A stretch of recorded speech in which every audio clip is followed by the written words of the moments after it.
As you can see behind me, students are having an absolute blast. This is a 200-foot slip and slide, and as far as ASWSU is concerned, this is the first of its kind. Coming up tonight on Murrow News 8, an update on the deadly shooting in Moscow. Plus the latest numbers and local impact from Typhoon Haiyan. And new guidelines could double the amount of people on medication to lower cholesterol. Those stories and more tonight on Murrow News 8.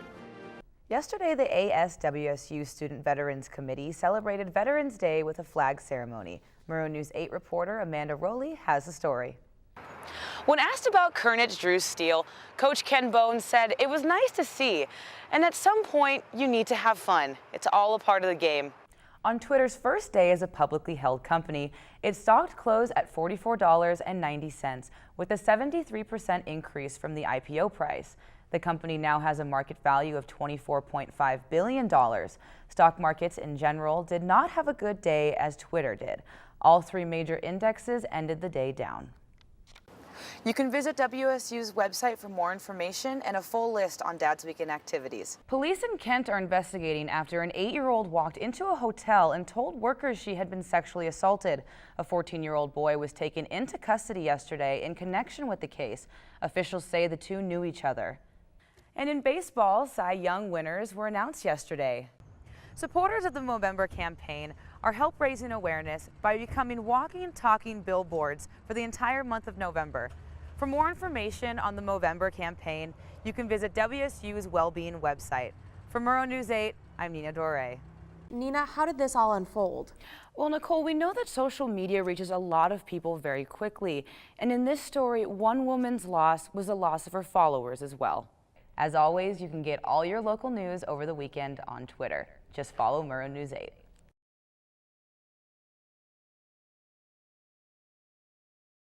WSU's men's basketball defeated Lamar 64-84 in a late game Saturday, improving the Cougs' record to 2-0. The crowd was small with just under 2,600 in attendance. Devontae Lacey led the Cougs to victory with 21 points. Dexter Kernich Drew added 15 points and a game-high 7 rebounds. Lamar, whose record is now 0-3, put on the pressure in the second half, forcing 7 turnovers and coming within just 4 points of the Cougs. During a press conference after the game, Lacey gave his reasoning on why the game got close and what they did to come back. I think as a team, we felt the energy in the building going down, and I think we stepped it up.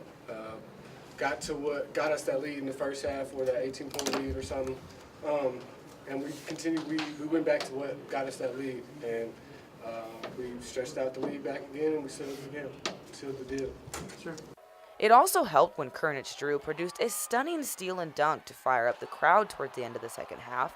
Lacey, Q Johnson, and Ike Rogbu praised Kernich Drew on his skills during the press conference. That was impressive. Yeah, that was impressive. I thought he was just going to do something basic, and then he did that. Not many people can do that, but to do it in a game, man, I respect him.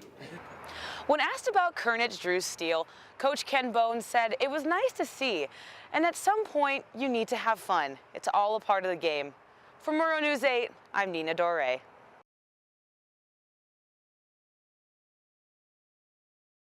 One of the Obama administration's proudest boasts about the Affordable Care Act is that it helps small businesses.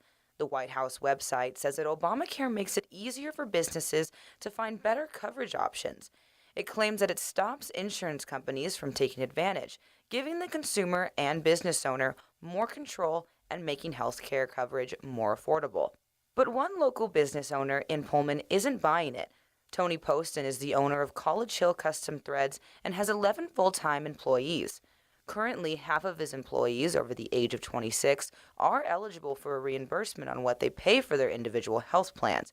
But Poston worries that's about to change. I know when I got a letter from my provider that for a plan even close to what I was currently paying or what I have until January 1st, it's tripling my premium.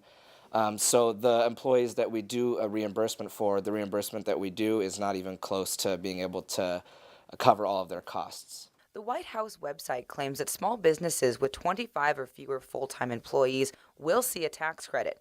Poston wasn't sure if he qualifies, but he did look into a group plan for the company, but found that it's more expensive than individual plans. It's expensive, especially when a lot of my employees are on the verge of, turning 25, 26 years old and won't be on their parents' policy for very long. And while I do offer a reimbursement, which before was able to cover most of their premium, now it's not going to be able to cover maybe 20% of it, 30% of it, because their premium is going to be $300 to $400, even more, depending on what they want. Poston did look at the exchange for himself and found the plans were more expensive than what he is currently paying. If we can't sustain the growth and we're, all turning 25, 26 and off our parents' policies, all of a sudden we're adding, 11 employees at a few $100 a month. That's a pretty big hit for a small business. There has been another setback to the rollout of Obamacare. Small businesses who want to buy health insurance plans will have to wait until November of next year. For Murrow News 8, I'm Nina Dore.